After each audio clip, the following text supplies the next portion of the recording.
SpaceyL1 and a special guest commentator with him as well. So why don't the both of you take it away?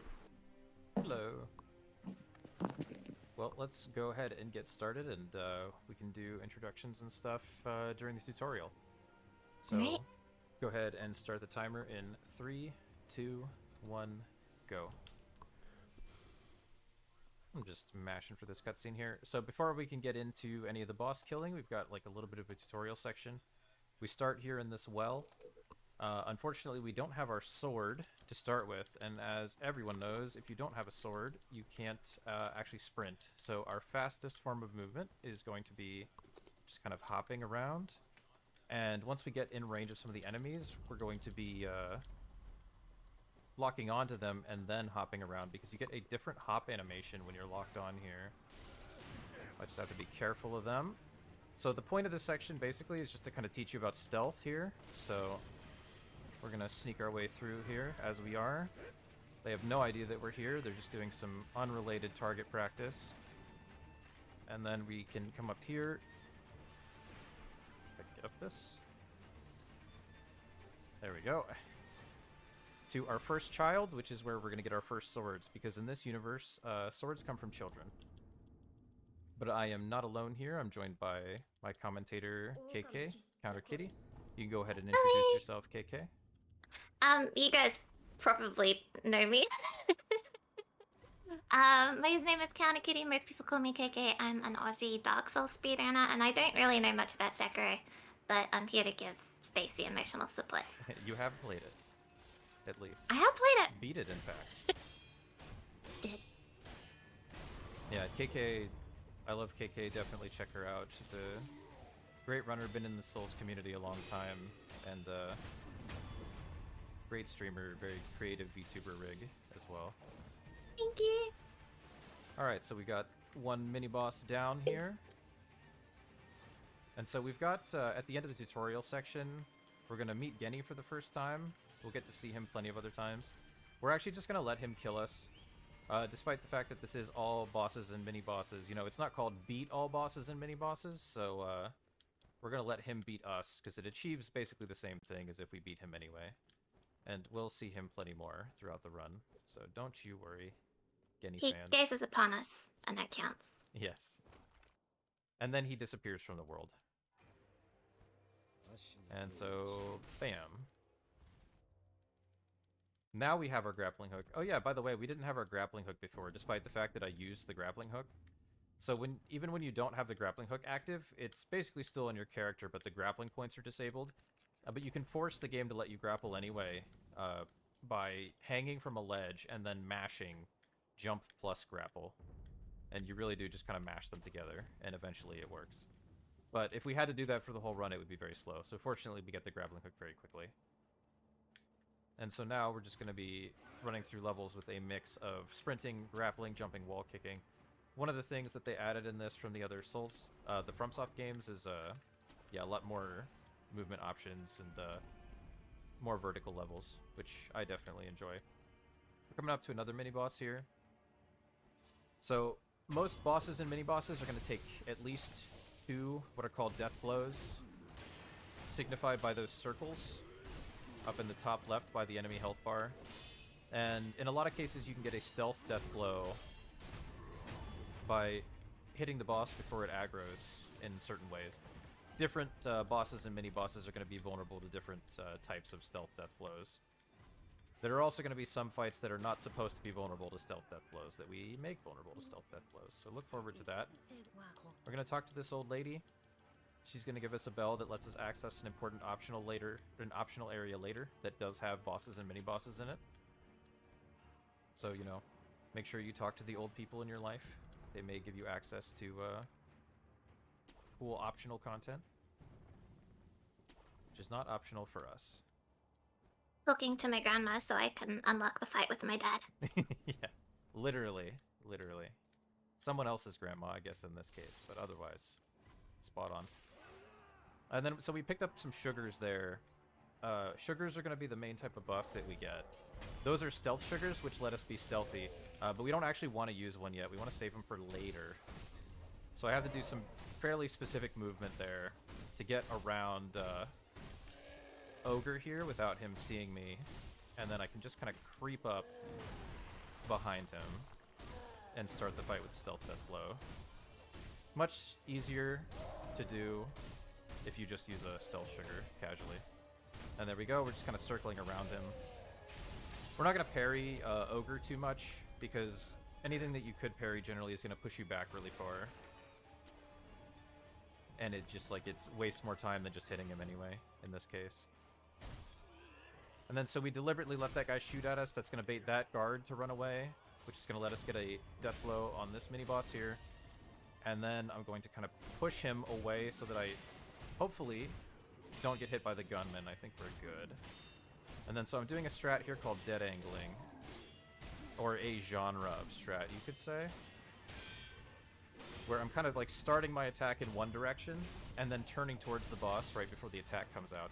That way the boss doesn't actually know that he's supposed to block or parry me. Generally speaking, I don't care if bosses block me because they're still going to take the same posture damage, but I don't want bosses to parry me because they will only take 25% posture damage if they parry me. So for most of early game, that's going to be our go-to strat. This is the hardest skip in the category. There we go. Oh, one of them anyway. Oh, wow. Yeah, we'll just get it first try. That's cool. Blessed marathon. So what we did there are these kind of invisible walls. Just around a lot of the edges. Not all of them, but a lot of them. That are meant to stop you from accidentally walking off ledges. So you can't walk through them, but you can sprint through them or jump through them, like, once you're in the air. So there's a thing you can do called a late jump where you have to start your running jump animation right as you go through that invisible wall. And you'll just get, like, a really, really long, like, running in the air animation like that. You can get a lot of distance. So there are hard late jumps and easy late jumps. That is a very, very hard one.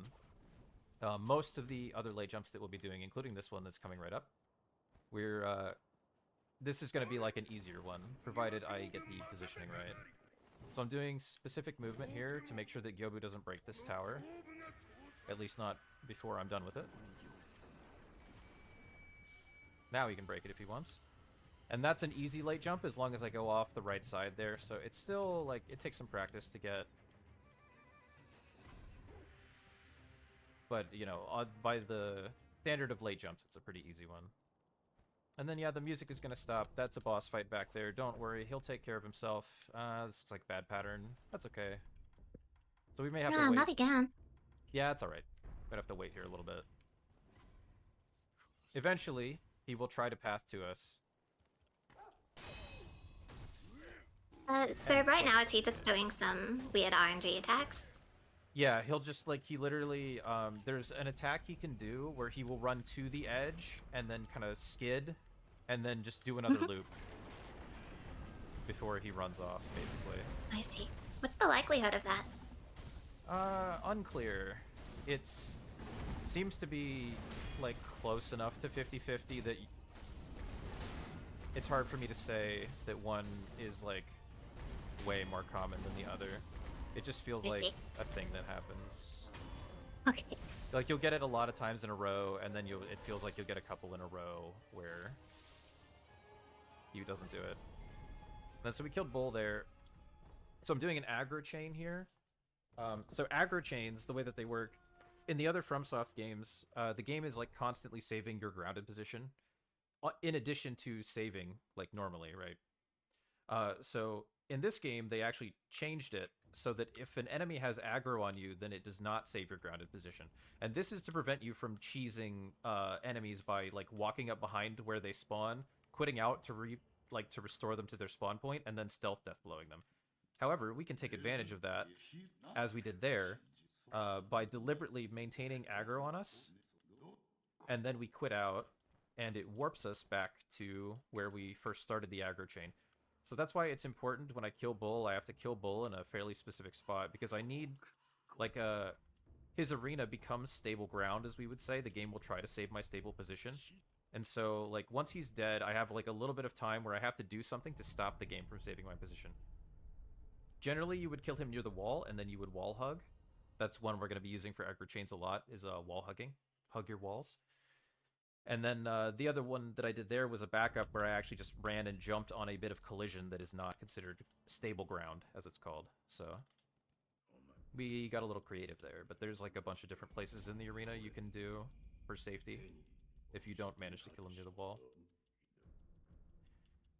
Now we're just equipping our prosthetic tools here. We're gonna make a quick little stop off to Harada here, but we're just it's just faster for menuing and warping and stuff if we grab this now and then immediately warp back. We'll be back here way later. And then we're also using a memory here. So when you kill full bosses, like main bosses, you get what's called a memory. And memories boost your attack power, which is obviously your damage. So generally the way that this is going to be routed is we're going to try to kind of beeline to main bosses as much as we can. And then if it's not too slow, we're going to kill mini bosses along the way because, you know, then we don't have to backtrack. But we're really trying to get as many memories as we can quickly. And then kind of go back and clean up mini bosses. But there are certain points in the run where certain mini bosses will despawn if you don't kill them before certain points, like as the game's timeline advances. So there are some places where we kind of have to go do it, even though we're not as strong as we would like to be. And we're just kind of dead angling here. Oh, sorry. No, go ahead. How strong would you say that you get in this run in comparison to like a casual run? Because you kill all the bosses, but do you upgrade with Yes. all the boss upgrades? Yes, so like there's a route you can do that is probably slightly optimal where you don't use one memory out of the like 14 Okay, you can get, or 13. But in this route, we're going to use all of them. But yeah, they're mostly worth using. They're a fairly significant damage boost. Oh, cool. What about the pro bead upgrades? We're not going to use any of those. Oh, none. Okay. Yeah. So the from a lot of mini bosses, and then also that you might find like throughout the world, there are these items called beads or prayer beads, and you get 4 of those, and you can use them for a health upgrade. But yeah, in the speedrun, we're not going to use any of them. You just don't really benefit from trading. They don't even help that much for safety in most cases. Like you'd have to use a lot of them, and you can't use like multiple sets at once, so they're very slow to use. We're coming up to a mini boss here, so I'm gonna have KK explain this strat because it's kind of difficult while I do it.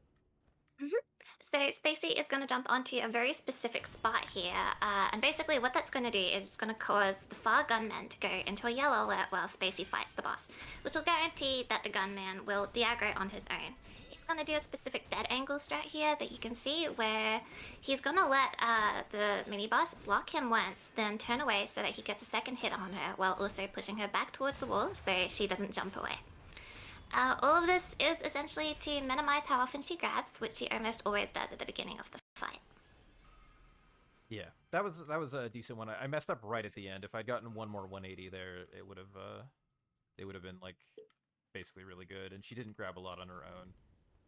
Because yeah, if you like freeform dead angle her against the wall, she'll tend to grab more. If you let her parry you, she'll tend to grab. And anytime she grabs, she goes into a like kind of a stance, you could think of it, where she's regenning posture for a little bit. So that's the main reason the grab is slow. Ah. You don't really mind what attack she does otherwise. You just don't want her to grab you. Or, like, try to grab you. Obviously, Is it like a proper grab attack? Or... Yep. It's a grab, but you Oh, can nice. parry it. Yeah. Oh, that'd be nice. Grabs are very strange in this game. I don't think the game does a good job of explaining it very well, but some grabs are parryable and others are not. And, like, so that's a grab with her weapon that she does with her weapon, and weapon grabs are pretty consistently parryable. But then, like, there's these short guys that we don't really fight at all in the run, but they have, like, a jumping grab attack, and that grab attack is also parryable for, like, no discernible reason, even though they do it with their hands, so I don't know. It's a weird thing. Grabs, sometimes parryable, sometimes not. This is Miss Noble. Fan favorite. So the hard part of Miss Crazy. Noble... Yeah. Oh, sorry. It's crazy how much a speedrun strat like absolutely rinses him, whereas casually he's a really hard fight and takes a long time. Days, yeah, that people get stuck on there. Mhm. But no, you're supposed to find your way. You're supposed to, like, finding your way to him is actually supposed to be the hard part. Although, fun fact, I do know somebody who quit the game at Miss Noble because they could not figure out how to get to Miss Noble, so... Nice. Not gonna dox them, but... Miss Noble has ended some people's Sekiro careers, unfortunately. 1 point to Miss Noble, I guess. At least one, yeah. We're gonna bait this enemy over here, which will hopefully kick us off the idol like slightly early. There we go. Tiny little time save. Only works on... That's like the one tiny benefit to running on this older patch instead of the current patch.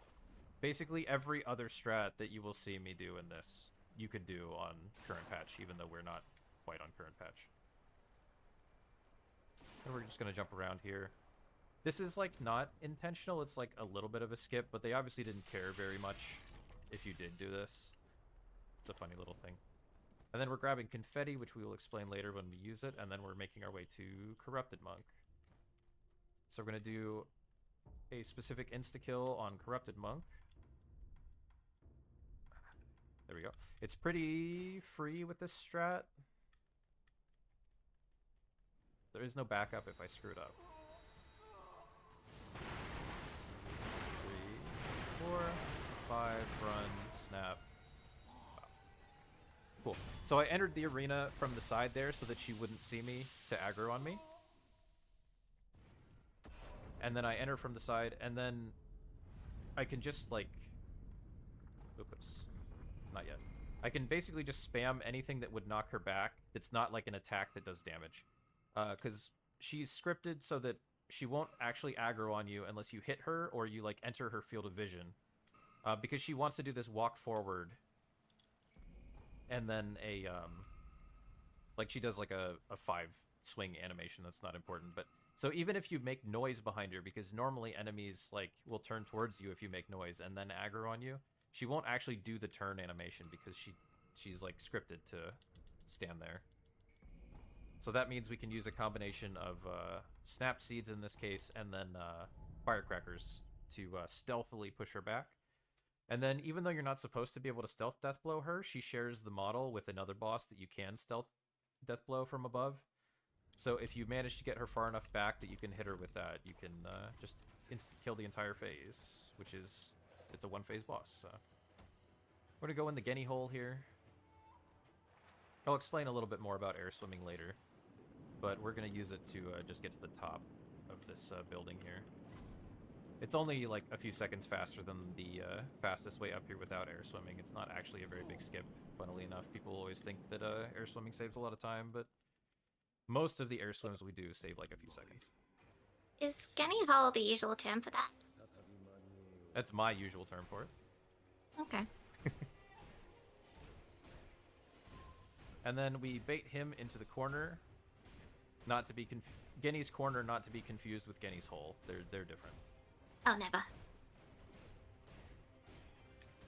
And then this this dead angle actually is a little more difficult than it looks. It's very consistent to get him in the corner, but Sekiro has a 5-hit combo here with his melee attack. And on the 5th hit of the combo, I have to turn back towards him to make sure I hit him, but I have to not turn too far towards him. Otherwise, he will parry me. And generally, like not always, but often if he parries you, he will immediately do an attack that gets him out of the corner. For his last phase, though, he will teleport out of the corner. We're going to use a Yasha buff here. Turn around so that he misses us. Like an idiot. And then we want him to lightning. Ideally twice. Okay, yeah, good. I messed up a little bit. It got the slow animation on the first lightning, but double lightning is good. RNG. Sick. Okay, so let me let me just explain sugars really quick while we're waiting here. So we have like multiple sugars. I mentioned the stealth sugars, which basically make us invisible. And then we have the Akko's sugar here. This is going to give us a 12.5% boost to health and posture damage with no drawback. And then we have the Yashariku's sugar. These are very valuable. We're going to be using these as much as we can. They give us a 25% boost to health and posture damage at the cost of cutting our current maximum HP in half. So our tiny little health bar down there on the left that we're not going to upgrade is going to get even tinier. Very cool. And we're just mostly going to try not to get hit. Our health is really just a resource for our buffs in this game. So I know there's like that parry lightning thing that you do on that last boss. So any boss that has like a lightning attack, can you sort of parry that the same way? Yep. You also don't even need to parry it. You can just face tank it, and the only difference, like, What? yeah, you'll take chip damage either way. The game tells you you have to parry it, or at least block it, but you don't. Because, like, we actually don't have the ability to mid-air block. If we Hmm? did, yeah, if we did have the ability to block in mid-air, then we would parry it, because you get, like, a slightly faster animation, but literally everything else is the same. You take the same amount of chip damage.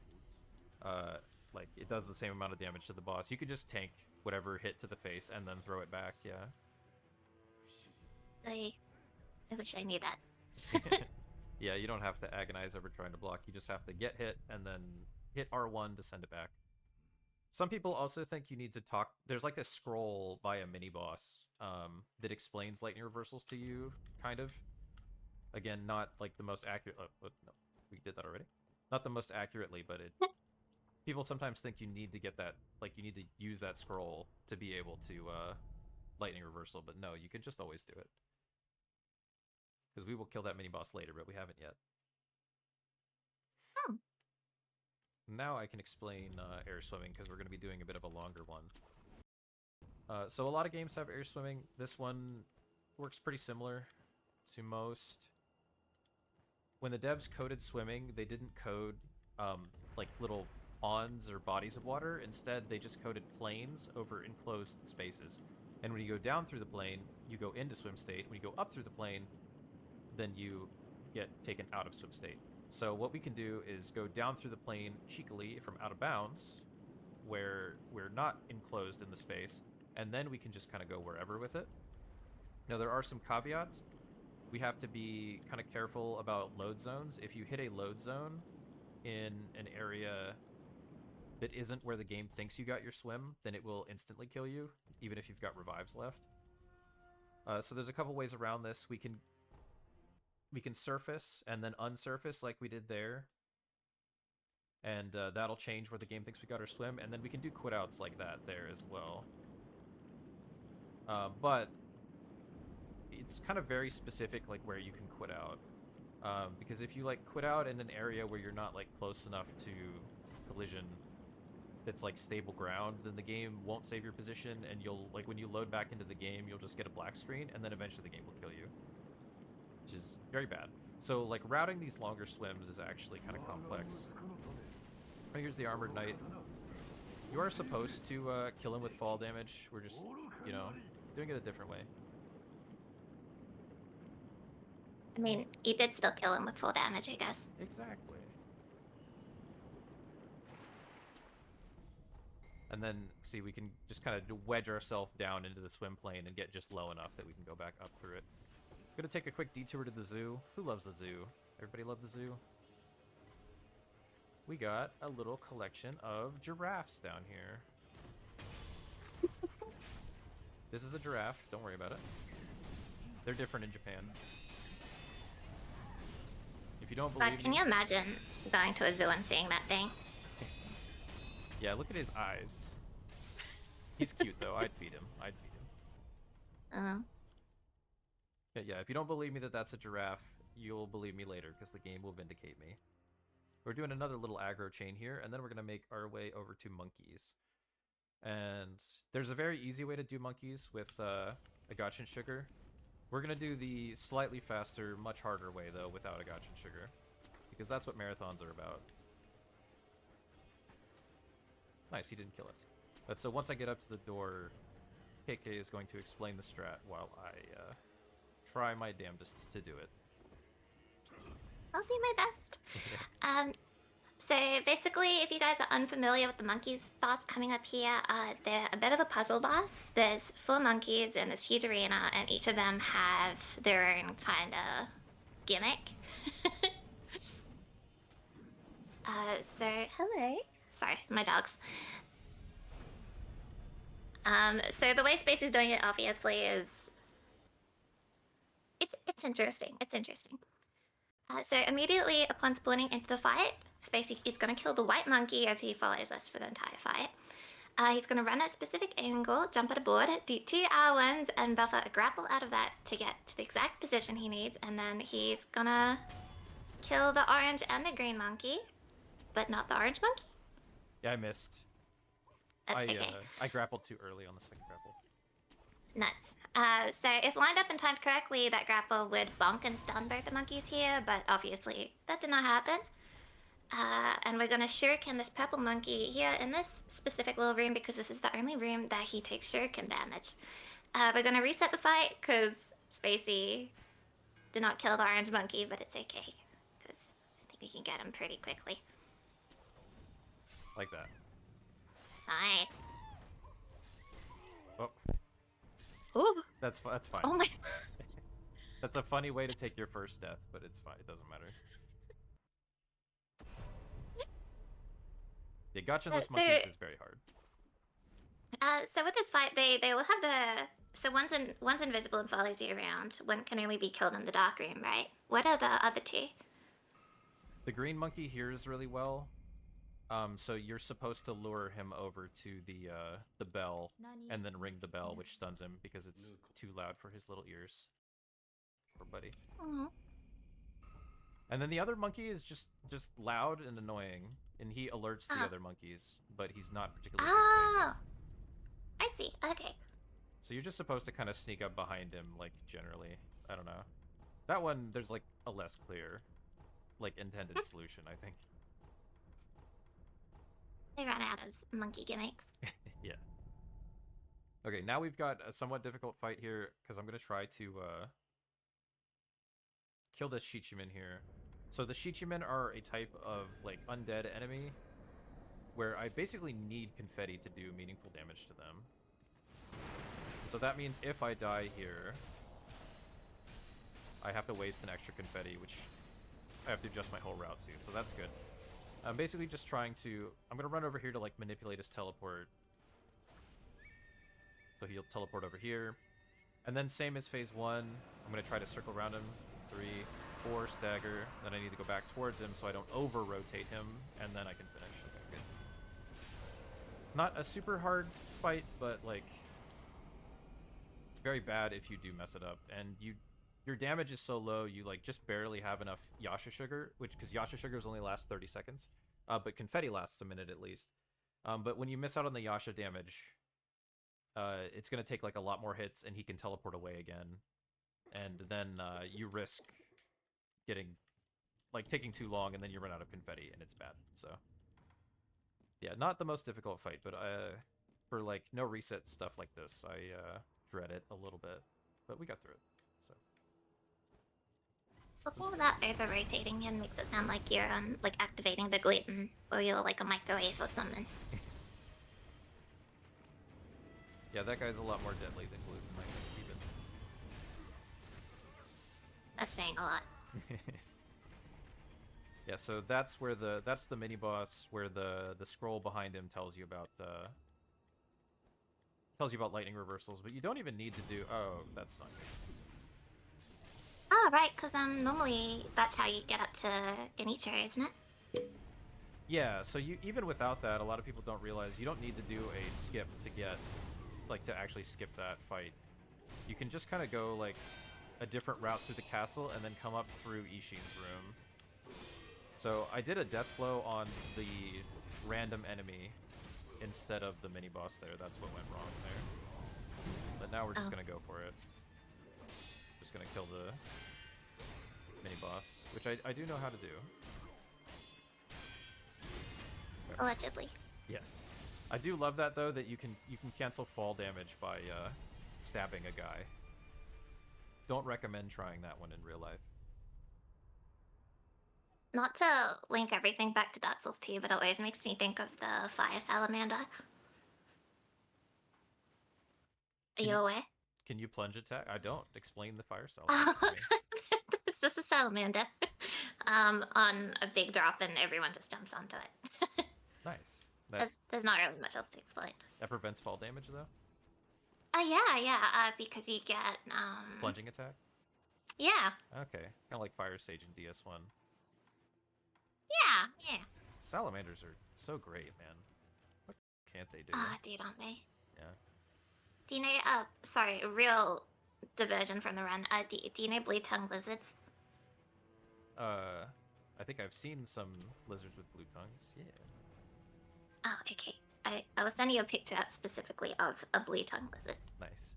Sorry, chat, you don't get Okay. to see. This is later. We're just running anyway. This is just a long run. This is our downtime. There's not a ton of it in this. Nice. There's not like a ton of it in this run, honestly. It's a pretty quick, like fast-paced run. We have to kill so many bosses so quickly, but there are a few places where we're just like running for minutes, and that's a good time to talk about lizards. I was wondering if now is a good time to explain to the people who haven't played Sekiro the difference between like the health damage and the poise damage. Maybe next time, because we're at our Okay. destination now. So I'm gonna grab a safety bonfire here. This is one of the scariest parts, especially like when you're doing PB attempts, because you can just instant die and lose like the entire run if you fall in here. But so I'm gonna grapple. I'm gonna buffer crouch out of that grapple so she doesn't see me. I need to also have a sugar for that to work. That lets me get a death blow on her to start the fight. And then I'm spacing in such a way that no attack that she can do is going to be able to hit me there while I just wind up my mortal draw. Because if she does, like, her grab is too slow, the one swing I'll jump over it, and then the other swing I can kind of move into her to bump her to cancel her attack. And then we're going to go for top route. Oh, no. Okay. Bad cycle. That's fine. So we're going to go bottom route. We're also going to heal up here to try and not get shot. Because we can tank one hit. Even at base health. So, do the bullets always come through in a consistent pattern? No, not quite. They are, like... So, gunman patterns in general are affected by, like, when you look at them and how you look at them with your camera. So you can do things... Yeah, so you can do things to, like, give you a certain range of patterns. Like, if you want, you can get an entirely different set of potential patterns by not looking at them at all. Mm. But I don't personally prefer that. Some people do. But, yeah, no matter... Even if you move your camera consistently, you're going to get a potential range of patterns where they have like a little bit of variance in when they can do their attacks. Oh yeah, his name was Giraffe, by the way. If you look at the top left, it's gone now. I killed him. You just have to trust me. But yeah, that's what makes that scary. Like, you just kind of have to, like, you have to learn like multiple different patterns and like how to react to them generally. And sometimes you'll get weird stuff. I turned a little too like close into the bridge there and moved a little slower than normal. That was like part of why that pattern ended up weird. But it's just like, yeah, Gunfort's scary, unfortunately. How long does it take to tell which pattern you're getting? Like, so when I get to the halfway point, like as I'm jumping over the bridge or like a little bit before that, there's like one gunman and like one gunshot and then a second gunshot. Like those two gunshots are basically going to tell me like whether the pattern is within normal parameters or if it's weird. That's specific as hell. Yeah, if they shoot too close together, it's weird. If the one gunman shoots really late, then that's very strange. But usually if you get like a weird pattern, those two shots will come way too close together. Oh. Alright, and so we're coming up to Ape now. So Ape is a good showcase of mortal draw damage that we got from the second Stronger Child, which is our other sword. That's good damage. I can do this. Yeah, nice. So Ape has a weak spot on his head, so I'm trying to free aim my mortal draw hits there to hit him on the head, and that's going to give me a lot more damage than if I hit his arms or body. That was a pretty good fight. I could have killed him like one hit earlier if I'd been like absolutely perfect, but that's like really good. That was a really good fight for phase 1. And then phase 2, kind of the same thing, but his neck hole is his weak spot now, instead of his detached head.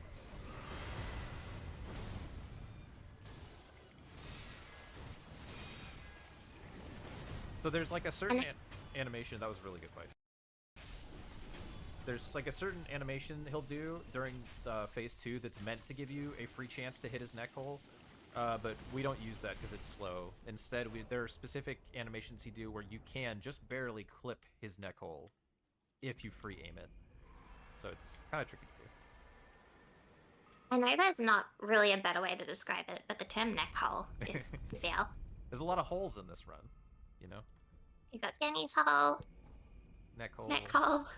I guess that's it, but...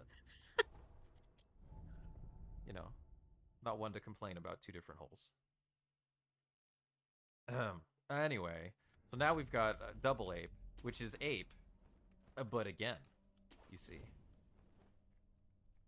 There's a second ape, technically, in this fight. It won't really matter, don't worry about it.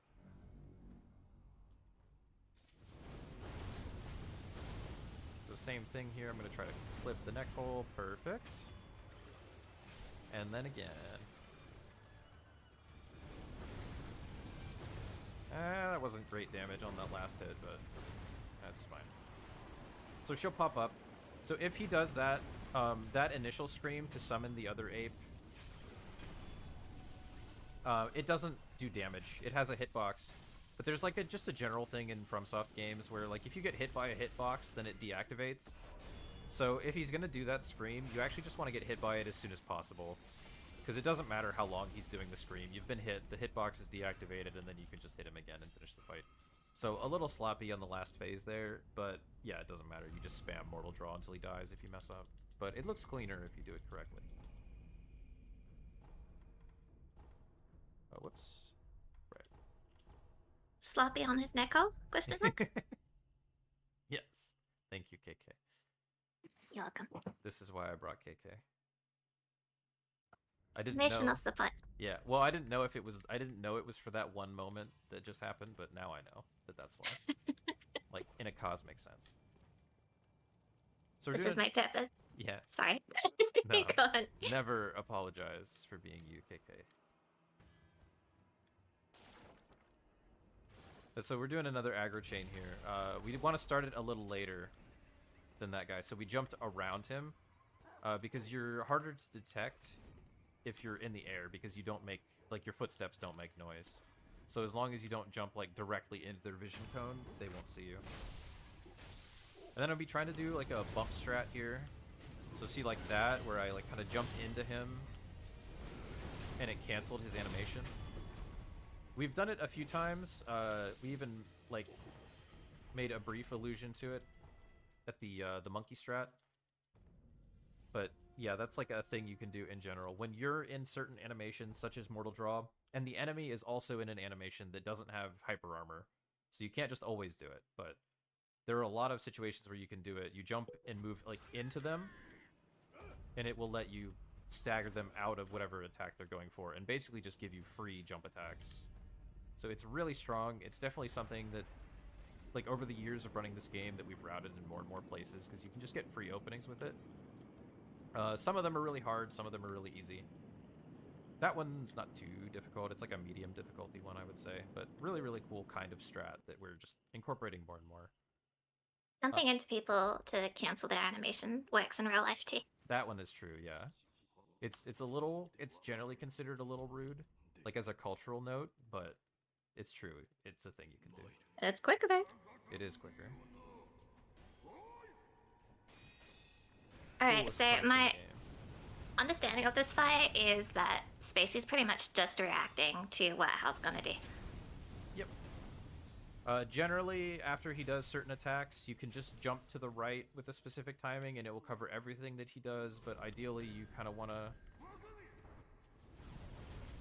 yeah, he went too far away from me there. That's okay. That's fine. Yeah, so we lost our Yasha here. Good to see that punish again. And now we're out of emblems there.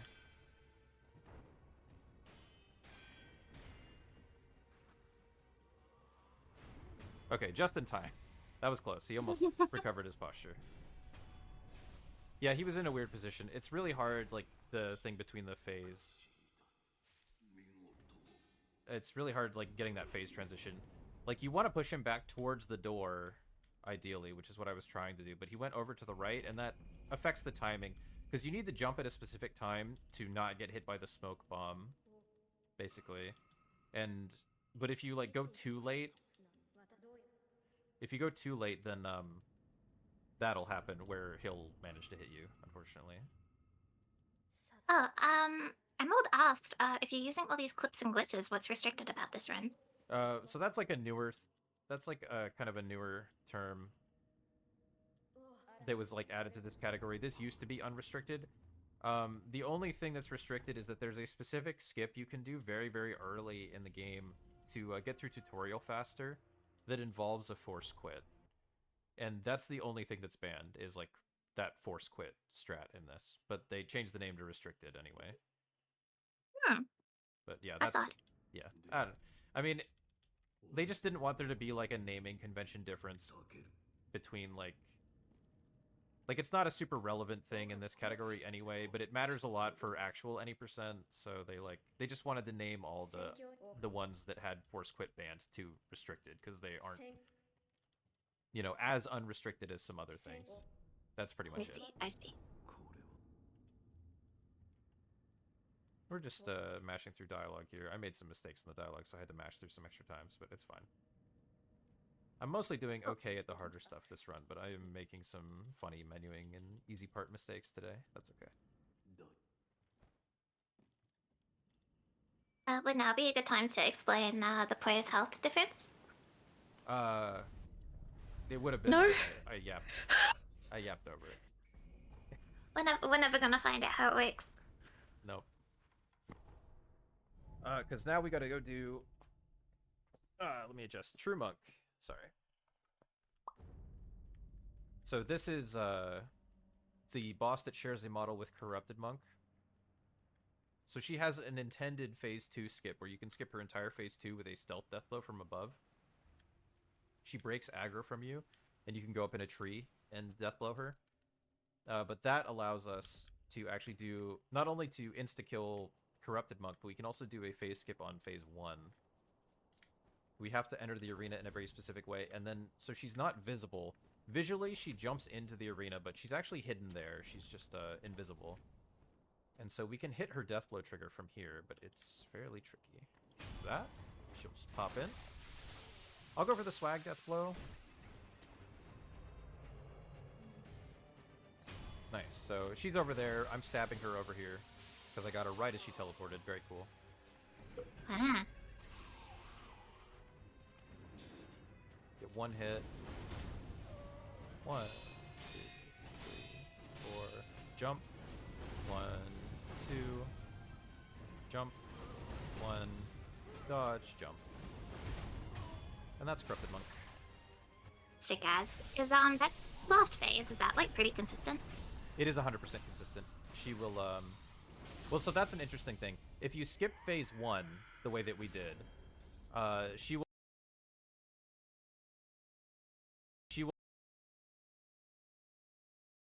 there. So she always wants to start with the same attack regardless, but, like, her follow-up can be different unless... I don't think that's going to work to do this. Her follow-up can be different unless you skipped Phase 1 completely. So it's weird. It's like her RNG doesn't advance, basically, if you don't let her do anything in Phase 1. Very interesting. But I tested and confirmed that that's the case. We're gonna dodge this guy here. So you're not supposed to be able to swim through here yet. You're supposed to do this whole side path to the left. But if we time our swim in a certain way, which means you do 3 strokes, go up to that log there, dive under the log. The lightning will hit the log. You wait like half a beat, and then start swimming forward, and then he'll miss you. And then, yeah, that fish tries to bite us, but we just swim in a place where he just can't hit us, basically. But now we're coming up to what I would say in this route is actually the hardest skip for me in this game. Or at least it's very finicky, so I'll let KK explain it. I'll do my best, and hopefully it doesn't take me half an hour. We'll see. So the skip coming up, we typically refer to it as Shichi skip because we are skipping on a Shichi. Basically, every enemy in this game has a distance in which they'll deload and another range at which they'll de-aggro and recover all their health. The Shichiman enemies specifically have a really large aggro range, so you can delay them without causing them to recover the health, which is what Spacey's trying to abuse here. He's going to initiate a death blow, and simultaneously that will whoop him back to the top of this building. This prevents Shichi from aggroing, so Spacey can initiate the rest of the skip from a lower platform once we get it.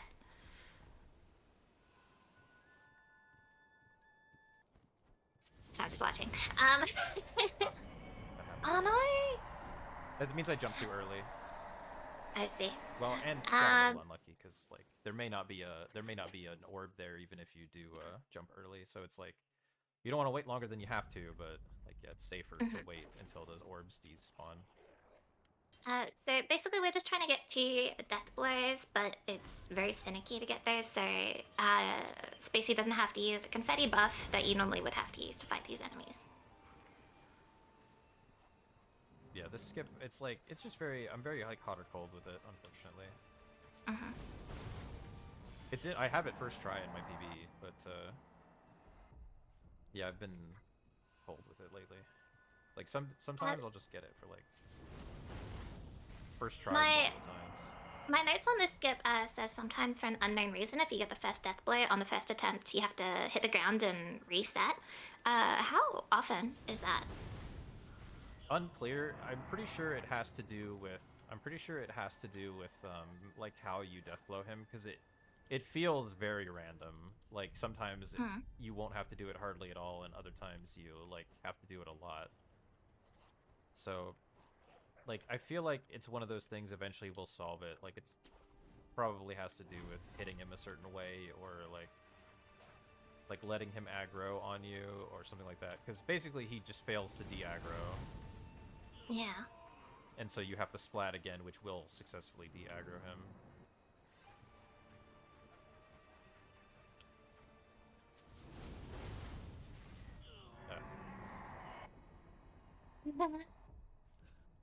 Yeah, I don't know. Usually I can get this within like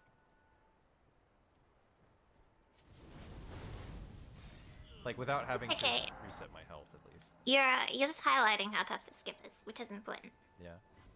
Well, you can explain the difference between health and posture now. In Sekiro, there's health and there's posture. You can do damage to both. When you get either of them down, you get a death blow. Health isn't important much. Posture, it hits them when they're blocking and you hit them. And you have posture too, and health. Yeah, fortunately your posture won't break as long as you parry.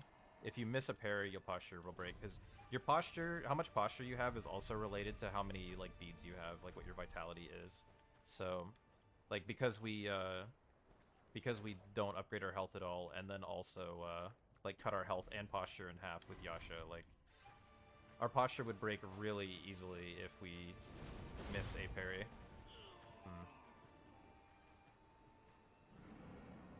Felt like that one looked okay to me. But then yeah, there's also a thing where like their posture will regen more slowly if you do health damage to them. Which generally doesn't matter for the speedrun. There we go. Okay. And then we drop down here. Yeah, so if that had been first try there, I would have had to splat. That's the weird part about it.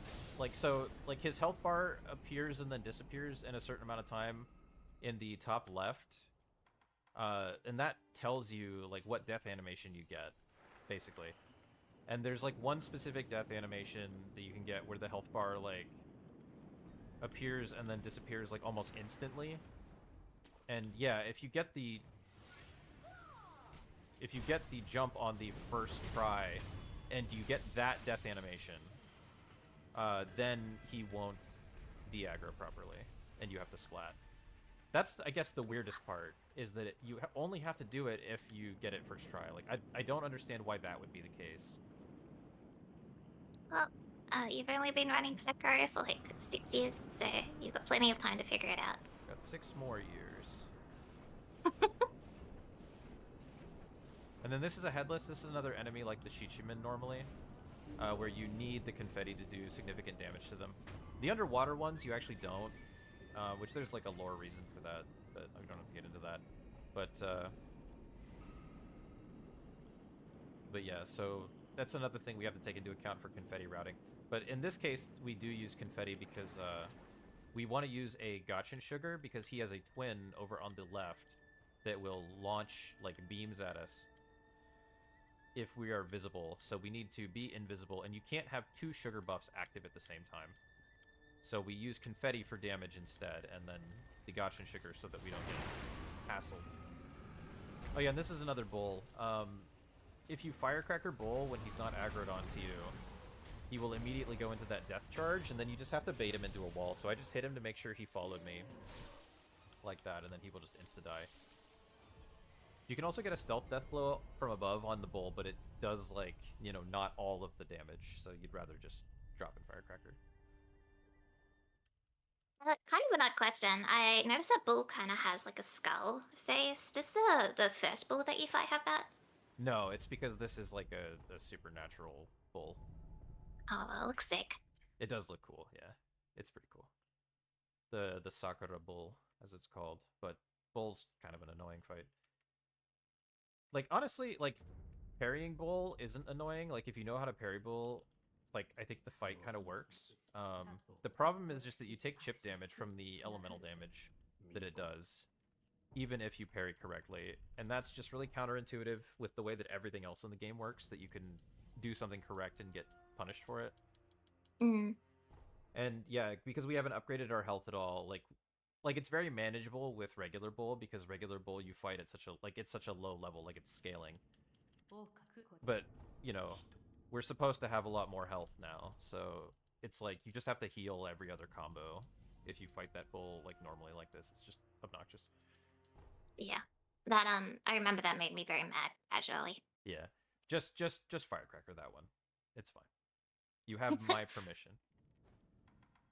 I was so incredibly excited to see FromSoft's designs for Sekiro, and I remember when I got to the bull, I was just like, whatever, man. Okay, I don't care, you know.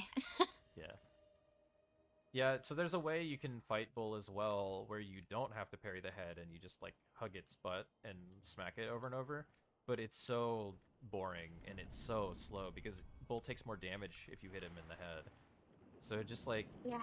like you can I either do the think- fight the dumb way and not, like, take forever and it's not fun, but you don't take damage, or you just have to heal every other combo. It's very, like, I don't like the design of it. I think I went for the butt smack my first time around, and I was not feeling good.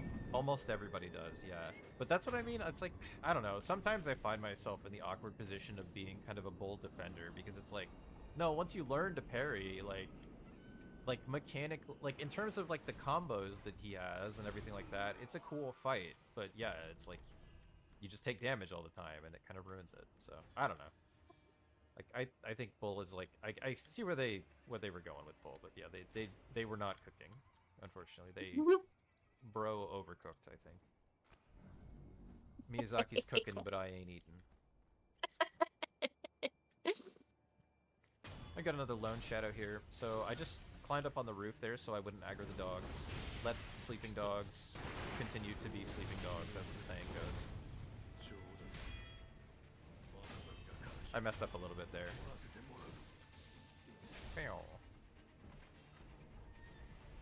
But yeah, that's fine. You're supposed to only take like 3 hits to kill, but I got a half hit on the first mortal draw, which throws off the pattern, but it's not a terribly difficult fight to back up. Okay. And then Emerald asks, sorry, is now a good time? yeah, Miyazaki was the... So, yeah, Ali asked if Miyazaki led this game. He was the director for it. He did not lead the, like, the game design aspect of it. Oh, Like, the I didn't combat know design that. was somebody else. Yeah, so, like, he had the idea for it, but he was a bit more hands-off compared to, you know, the older Souls projects, basically. Oh, interesting. I really thought this was mostly him just doing some different stuff.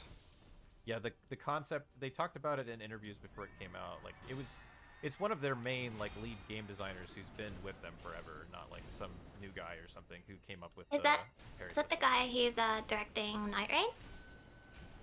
I don't know. I'd have to look. I don't remember the name. Okay. So I don't want to lie on the internet at this I moment. think you should. Maybe not about this. I'll stick to lying about giraffes instead. That's my favorite thing. You didn't say anything wrong about giraffes today. Exactly. Oh. Alright, so we just got a little bit more dialogue here. So we've been talking to some characters, just kind of for fun, doing a little role-playing. And that's so that we can get to a secret boss, like, later, that would, in theory, give us access to a different ending. And we are just finishing up that now. So it's a lot of stuff that we had to do, like extra dialogue and stuff, but now we're done. And we can go fight Dragon. And after Dragon, we will officially be in late game. So this fight is kind of widely hated among speedrunners. And I get why, because it's objectively a fight where there is RNG that can just lose you time for no reason. But it's a really pretty fight. I love it a lot casually. And in the speedrun, it's also one of the few fights in speedrunning where normally this is a very easy, passive gimmick fight, but we actually make it into more of like a straight-up fight. We're actually going to be attacking Dragon instead of just waiting for lightnings. So I kind of enjoy it from that, but yeah, there's also just RNG, and it's annoying when you're going for PB. But first we have to get through Phase 1. Phase 1's pretty fun. We just gotta clear these old, dying tree dragons. So I'm gonna I use think this 2 mortal phase 1 is weirdly a lot more unsettling than like anything overtly horror that FromSoft has done. Yeah, I think the coughing's kind of disturbing. Yeah. Also the way they just kind of like slowly inch towards you. Yeah, no, I don't like it. I feel like I'm at a bus stop or something. Everybody coughing at you as they move towards you, playing their flutes. Yeah. Yeah, as they do. As everyone does, you know, their bus flutes out anyway. So I'm gonna buff immediately, and then we'll see what attack. That's a bad attack. That's a bad branch, but it's not the worst branch. So we'll take it. And then please give me bite, basically. Okay, we're good on that. So not the worst.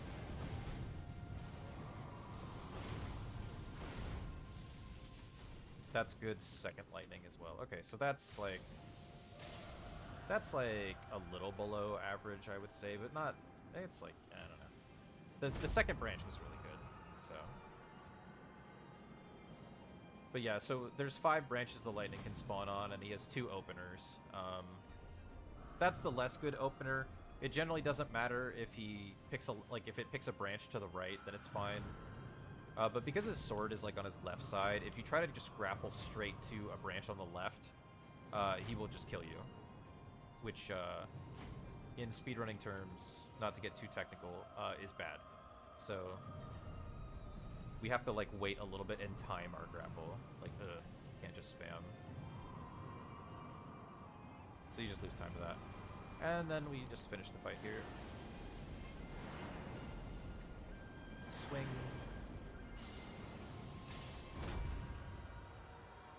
We can grapple up to his face. Extract the tears, but he's fine. Shh, shh, shh. It's okay. It's okay. Just need 1 tear. Balls. Why did you do that? Because that's the one point in the animation where you can clip your camera inside of his head for like no reason, and he's got big eyeballs in there, and it's great. That's why. I like how you said no then. You said it like an Australian. Just like no reason. No reason. Oh yeah, you can't even do it. I can't when I'm trying. I've just been hanging out with you too much.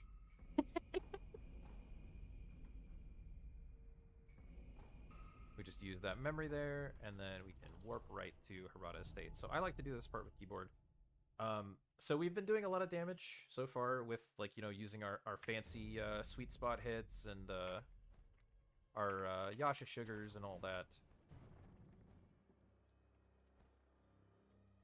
But we're going to do a bunch of damage here, and it's going to be because we're just straight up over-leveled. This is like the only point in the run where we're just... You're supposed to come here early, we're coming here late, we're going to demolish stuff. We're going to do a little air swim here. This air swim saves like 8 seconds-ish, I believe, or... It's a little less than that, I think. So, because we're not actually skipping anything. Like, that's the thing. A lot of our air swims we're just doing for faster movement. Your swim speed is about 50% faster than your sprint speed. And we can take better lines by, you know, ignoring, like, the objects and enemies that would be in our way. So it's only very slightly faster. This fight, he's going to die in 1 hit per phase, so I could get a stealth death blow on him there. I actually don't want one. I'm just trying to optimize the death blow animations that I get, and that was good. So when you backstab him, the animation is very quick, but then he lays on the ground forever, like a big baby. It takes forever to get back up. Just crying about how he got stabbed. But, so for the first death blow animation, instead we want to kill him by hitting him, like, really up close. And then there's, like, an up close and a far away death blow animation when you kill with an attack. We want to get the close one in that case. Because it's a longer animation, but he gets back up faster. And then after that, we want to jump behind him and get the backstab for the second death blow animation because it's a faster animation, and we don't care how long it takes him to get back up because he's not getting back up. I don't think he's getting back up. I'm not going to go back and check. So yeah, that's how much damage we're doing at this point. We're just, like, optimizing death animations. That's all we care about.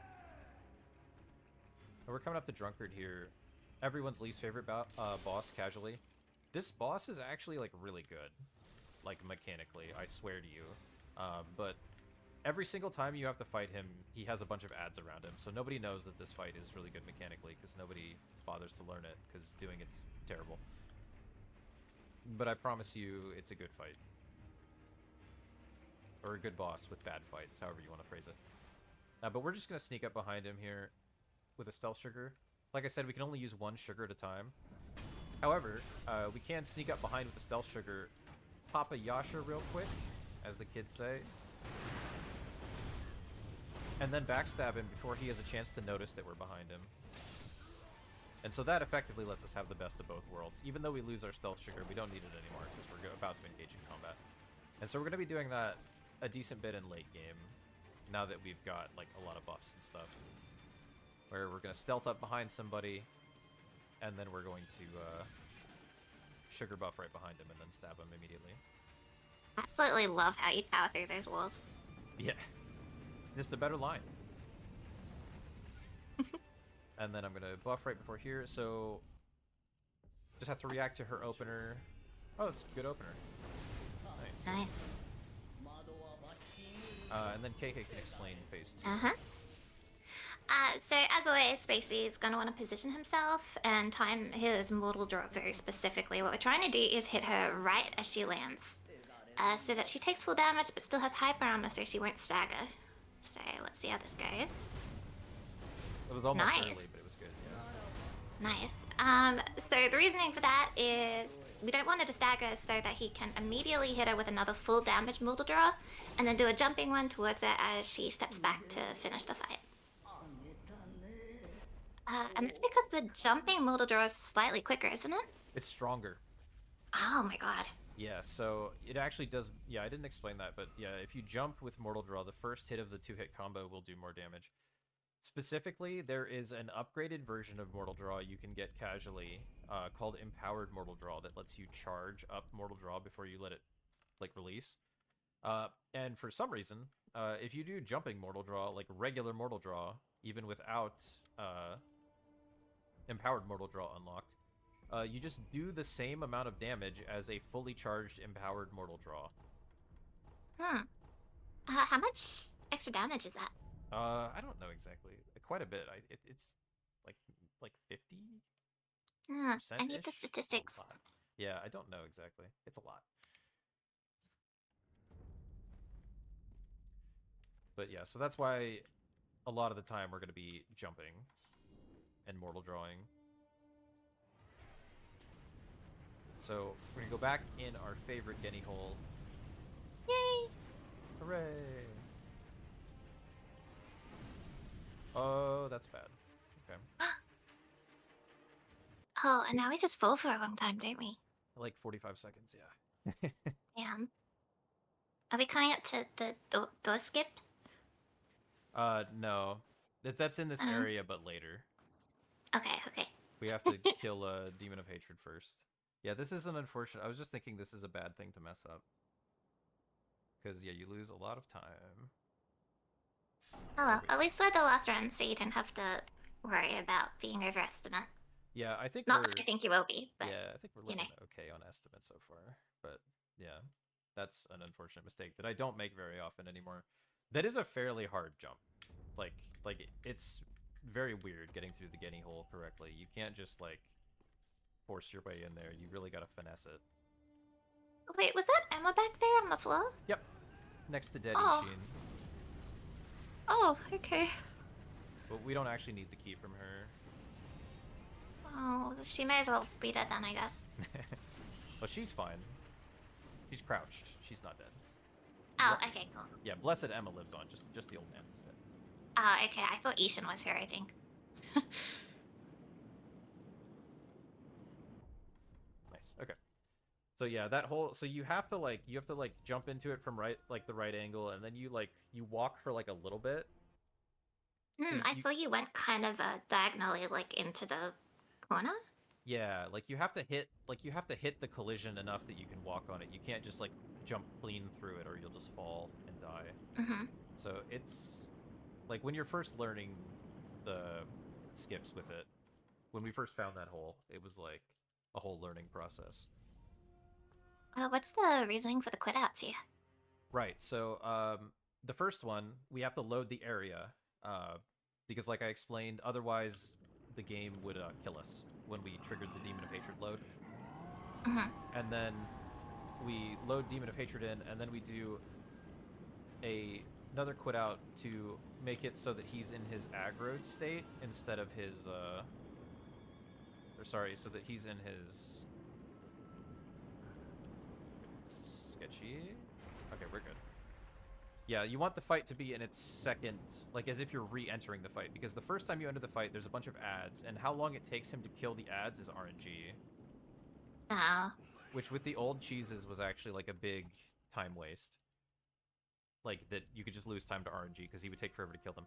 But if you quit out and then reload, then it's like you're entering the fight for the second time and the ads are gone.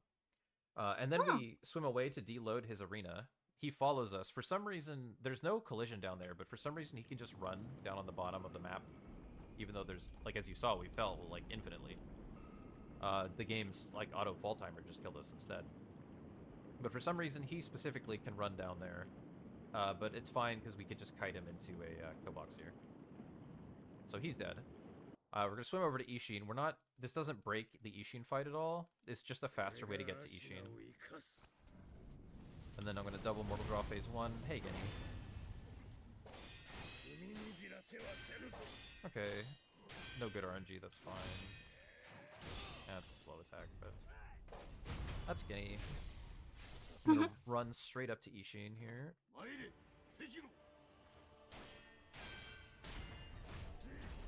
And to those unfamiliar with this game, this normally is the final boss, actually. Yep. Cool, that's sword phase, so we're gonna rebuff. Dodge his stomp. Tonto. Firecracker just to cancel him out of that animation because he recovers posture in that animation. So I don't want him to sit there. 1, 2, jump, double mortal draw.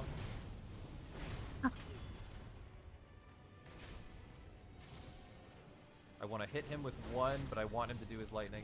See, there we parry it, because it's a faster animation, like I said. Oh.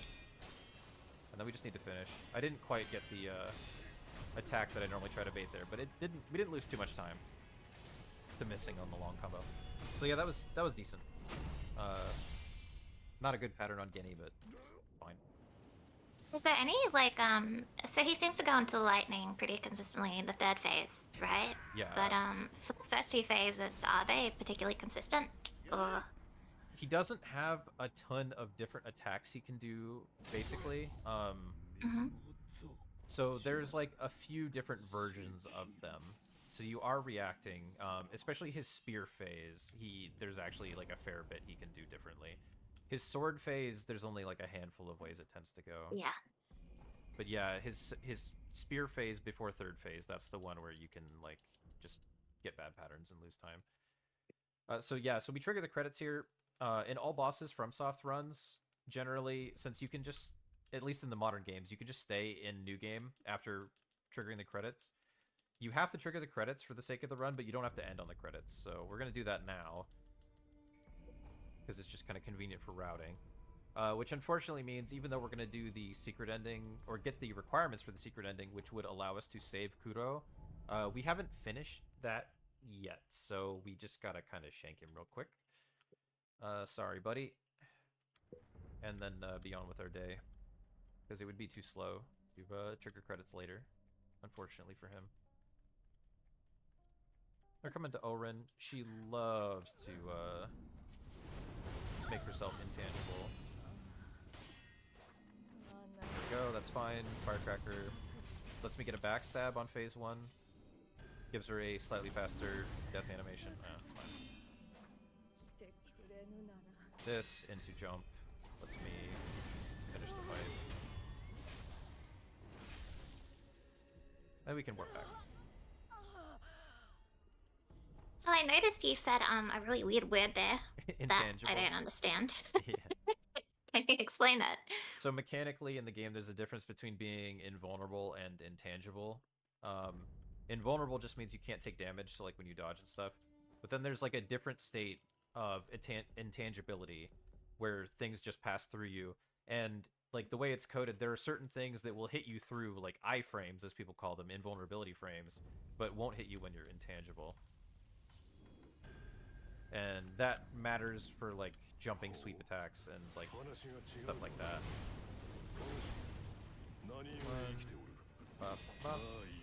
Jump behind him. He's gonna try to jump back to summon his cute dogs. I wish we could see them, but we don't have time. Stealth. Run past these guys here. So this is another like kind of strat.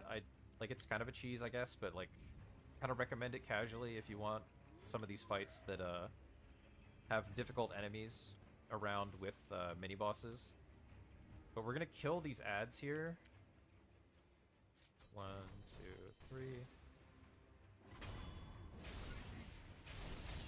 Jump so we don't get hit. 1, 2, 3. So the boss is aggroed on us, but we're actually gonna quit out here.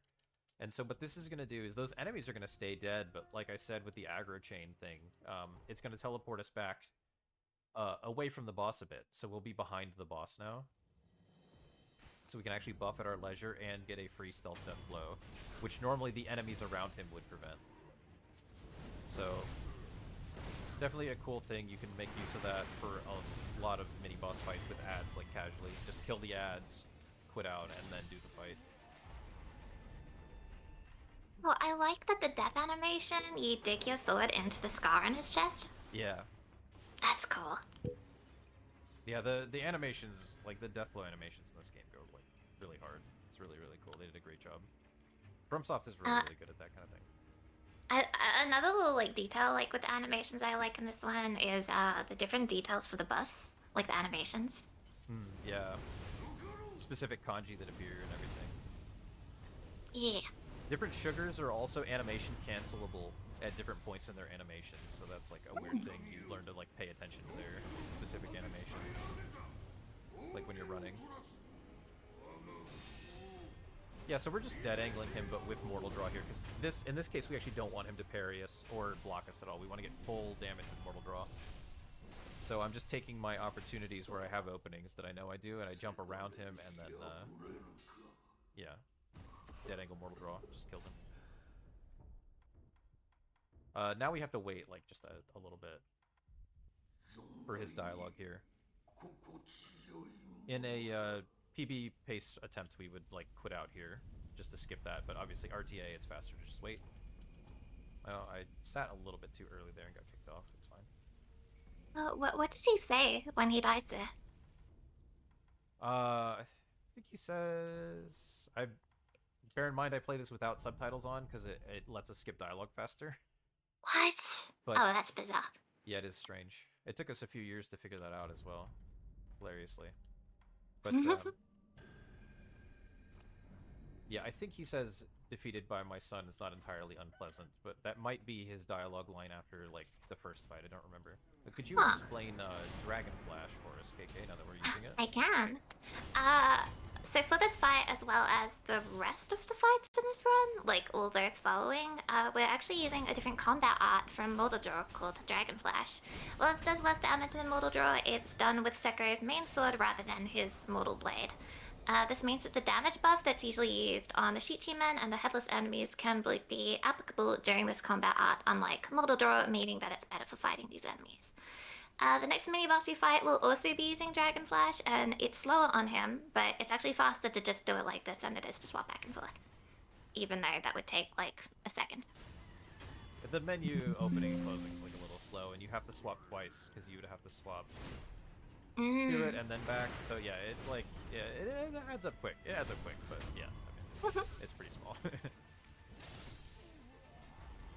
There we go. But yeah, that was a good fight as well. But yeah, so yeah, Dragon Flash. Since we use your main sword is Kusabimaru, which we got from our first child. So you know, first child, maybe not the weaker child after all.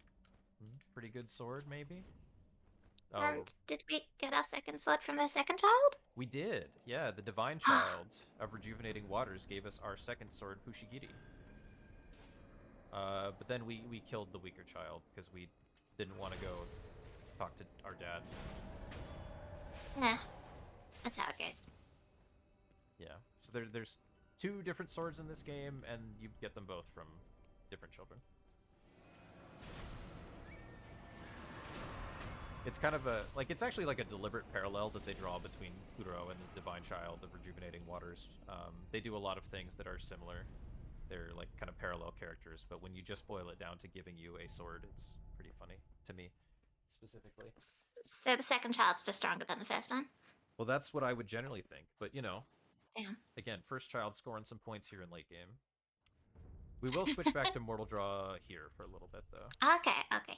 But then Incorrect we'll switch back. information. Yeah, but then I'm sorry. That's okay. We love lying on the internet, That's true. except about Door skip? dragons. Door skip, yeah. Yeah. You guys will never believe what we're skipping right now. A door. Kind of two doors, depending. I'm gonna play it safe. And then I'm gonna bump him here, which is just gonna make him not do a specific attack. He'll do like that, kind of slowly putting his spear back up animation, which guarantees that I have enough time to kill him there. Very cool. And then we're gonna do another aggro chain. We're back up to the top. We're gonna drop down from the tower again, like we're Batman. Kill another mini boss, and then do one more aggro chain, and then we will be done with quitouts for the run. Because we only have mini bosses to clean up now. This late game routing is so cool. Like running down through the castle and doing stuff like we used to is also like kind of cool. But I think the jumping down from the building repeatedly is pretty cool to me. That's annoying. That's fine. Yeah, Sekiro, when you kill an ad and a mini boss, he really likes to prioritize death blowing the ads instead of the mini boss. Or in that case, I guess it was death blowing the ad instead of finishing my attack that I wanted to do, but you just have to really be careful about it. That was a bit weird of a guard pattern. Like, their patterns vary, but usually they're closer to the boss than that. But it doesn't matter. Hug our last wall. Say goodbye to the walls, everybody. No more wall I'm in hugging. shambles right now. Yeah. And the reason you hug those walls is because it doesn't save your position as if you're in combat, right? Correct. It does not save your grounded position, so we use them for aggro chains. but we have no more aggro chains to do. So this Sad. fight is very easy when it goes well. Wow, he's just AFK. Sometimes the ad AFKs like that because he just wants his friend to die. I don't know why. And then other times he will just go to bat. He will throw himself in front of the other guy to make sure that he won't die. So, like, you can always manage it correctly if you pay attention, but it can be difficult. And it gets very sketchy very quickly if you make a mistake. And you need to get a specific death blow animation on the main boss to have enough time to do that as well, so. There's a lot of little ways to screw that up, and then it goes completely sideways very fast, so. I like because you're not using the beat level ups at the moment. When you kill a mini boss, it goes like, you have 27 beats. Yeah. We're going to cancel fall damage there with our fingers by ledge grabbing, because that's a thing you can do. Pop a gotcha in here. I thought you were talking about how you're using your fingers on the controller. Yeah.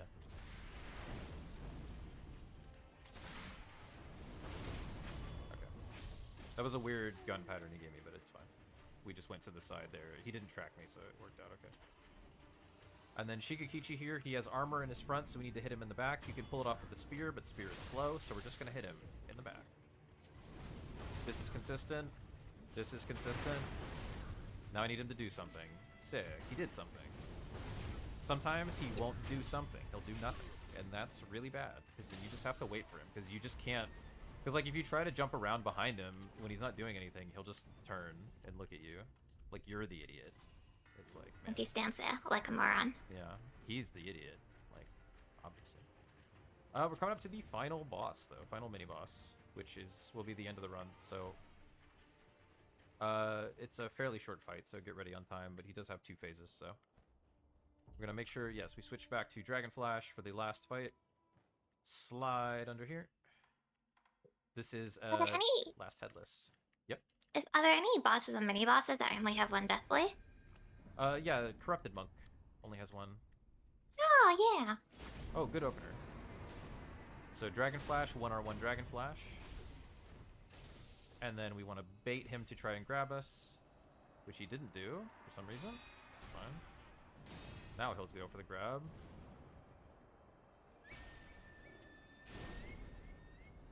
Alright, and then time when I quit out here. Ready? We have to get the pop-up and then quit. And then that's time. Yay! That is Sekiro, all bosses and mini-bosses, and this has been me and KK. Enjoying doing a run for everybody. Yeah. That was good. Yeah, it went okay. But yeah, definitely check me out if you want to. Definitely check out KK. She's great. Yeah, and thank you so much to Emerald for having us. I can certainly vouch for both of you being great. I'm a big fan of both of yours. You did great here today. Thanks so much for being here and for being the event capper. It means a lot to me. Yeah, thank